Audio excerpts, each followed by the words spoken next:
Imagine a war so quiet that no cannons thundered, no battle drums roared, and no generals gave rousing speeches. A war without banners, without parades, without the songs of victory. And yet it was a war that shaped nations, shifted power, and scarred generations. This was a silent war, a conflict fought not with guns or swords, but with whispers, diseases, trade blockades, and invisible struggles hidden beneath the noise of history. Few speak of it. Fewer even know it happened.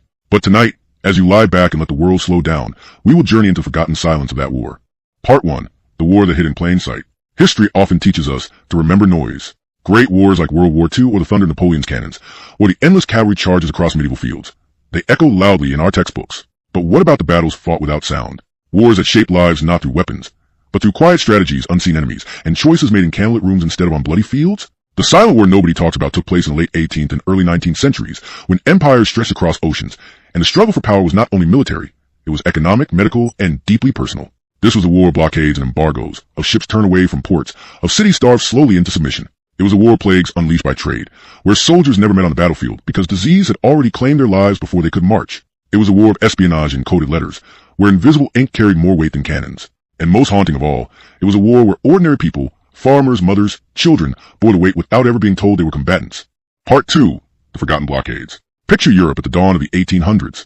Napoleon Bonaparte, the brilliant and ruthless emperor of France, stretched his hand across the continent. Britain, an island fortress of trade and naval power, refused to bend. They could not match Napoleon's armies on land, but they could choke his empire from the sea. Thus began one of the strangest wars in history. Not a clash of soldiers, but a strangling of economies. Napoleon declared his continental system, forbidding European nations under his sway from trading with Britain.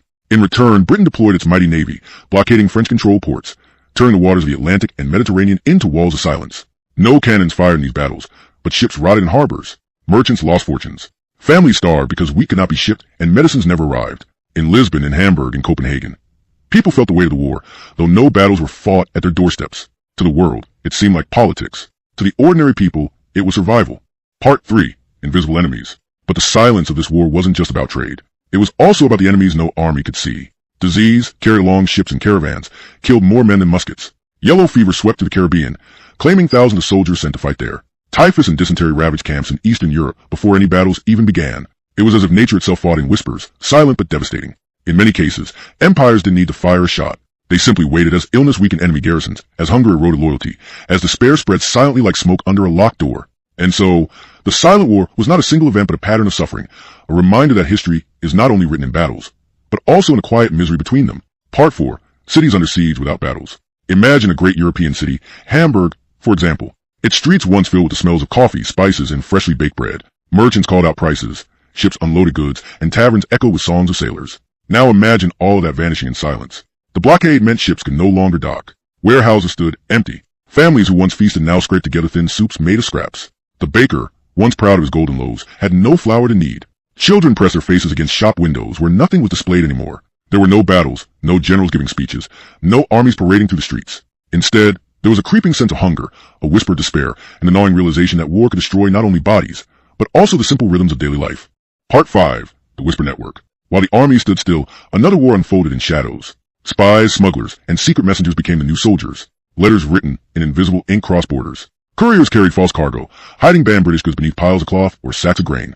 Entire fortunes were made by daring smugglers who slipped past blockades under the cover of night. Fishermen became war profiteers, their small boats carrying sugar, tea, and tobacco, luxuries that now seem like treasures from another world. And in candlelit rooms, leaders whispered. Diplomats traded secrets over glasses of brandy. Betrayals were bought with coin, alliances sealed with silence. For the common people, the war was hunger. For the merchants, it was ruin. For the kings and emperors, it was a chess game. And for the spies, it was a dangerous gamble played in the dark. Part 6. The War Across Oceans. The silent war was not confined to Europe. Across the Atlantic, in the young United States of America, the echoes of the conflict reached distant shores. American ships, eager to trade with both Britain and France, found themselves trapped. If they sailed toward French ports, British warships stopped them. If they turned toward Britain, French authorities seized their goods. Caught in the middle, America suffered its own silent punishment. Farmers in Virginia could not sell their tobacco. Merchants in Boston watched their warehouses gather dust. Sailors lost work.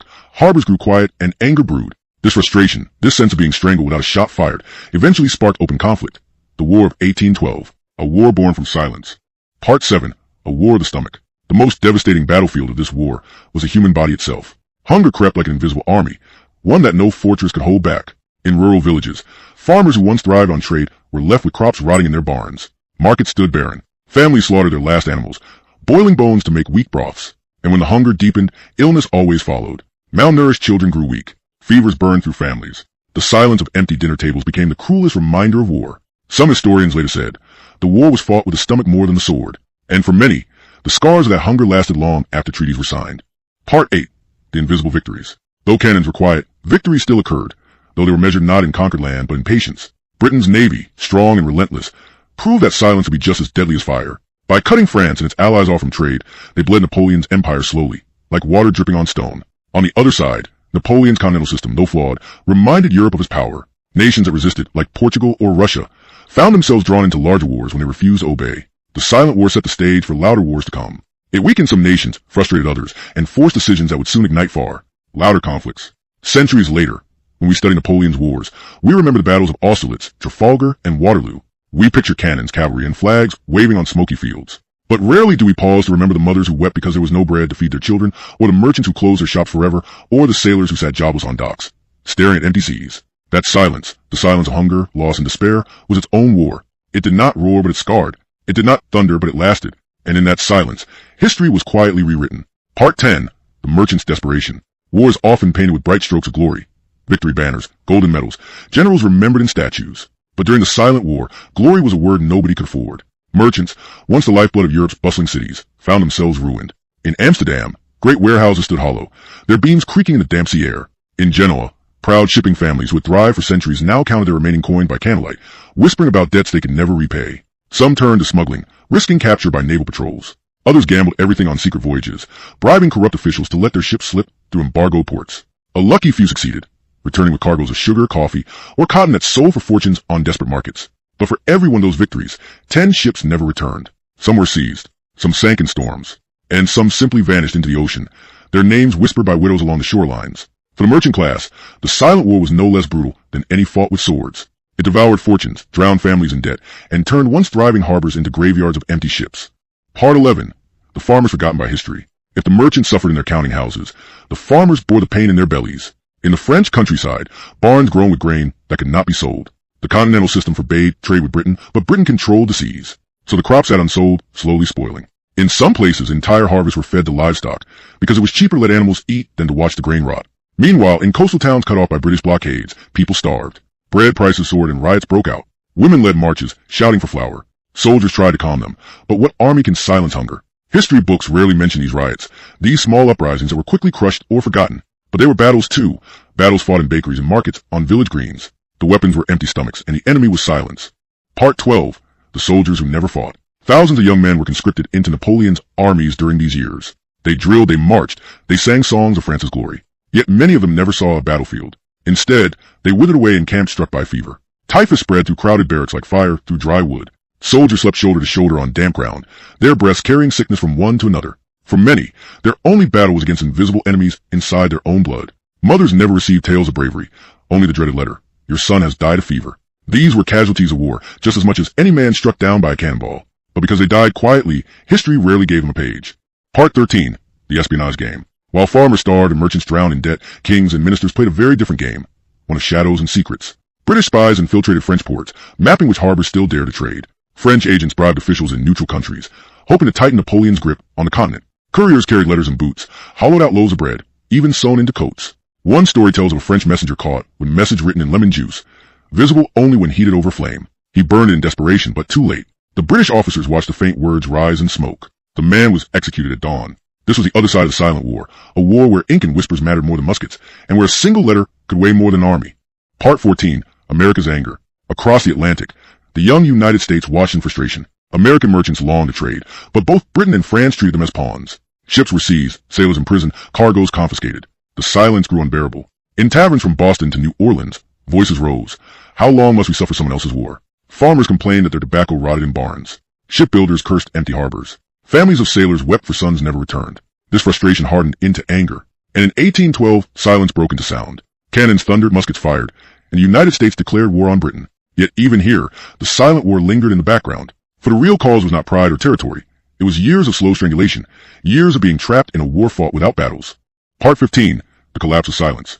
Eventually, silence reached its breaking point. Nations wearied of blockades, embargoes, and starvation. Portugal defied Napoleon. Russia broke free from the continental system. Trade routes reopened by defiance, not by treaty. When Napoleon invaded Russia in 1812, he carried not only an army, but also the frustration of years of economic war. And though his cannons thundered at last, his empire had already been weakened by years of quiet struggle. Some historians argue Napoleon lost not on the battlefield of Waterloo, but in the silence of his embargo years earlier. His empire was starved, his allies restless, his people weary. The silent war had eaten his strength before the louder wars finished the feast. Part 16, Remembering the Unremembered. Why do we forget the silent war? Perhaps because we crave noise in history. We like the thunder of battles, the fire of victories, the drama of great speeches. Silence feels less heroic, less memorable. But the truth is, silence shaped more lives than noise ever did. It was in silence that mothers wept over empty cupboards. It was in silence that merchants closed their shops. It was in silence that soldiers coughed their last breath in disease-ridden camps. History, if it is honest, must remember both the thunder and the quiet. And so, as you rest tonight, remember this. Wars are not only fought with guns and glory. Sometimes they are fought with hunger, whispers, disease, and silence. And those wars can scar just as deeply as any battlefield. Part 17, The Forgotten Ports. When we imagine war, we picture battlefields and generals. But in the silent war, the front lines were ports. Harbors filled not with cannons, but with silence. In Lisbon, once one of Europe's busiest harbors, great ships sat idle. Their sails rolled tight like folded wings. Dock workers played dice in the shade of warehouses, their hands calloused but useless. No cargo to load, no goods to unload.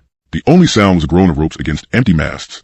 In Hamburg, the silence was broken only by arguments. Merchants shouted at officials, demanding licenses to trade. Officials shrugged, pointing to Napoleon's decrees. Some merchants tried to bribe their way out. Others risked smuggling under night skies. But failure meant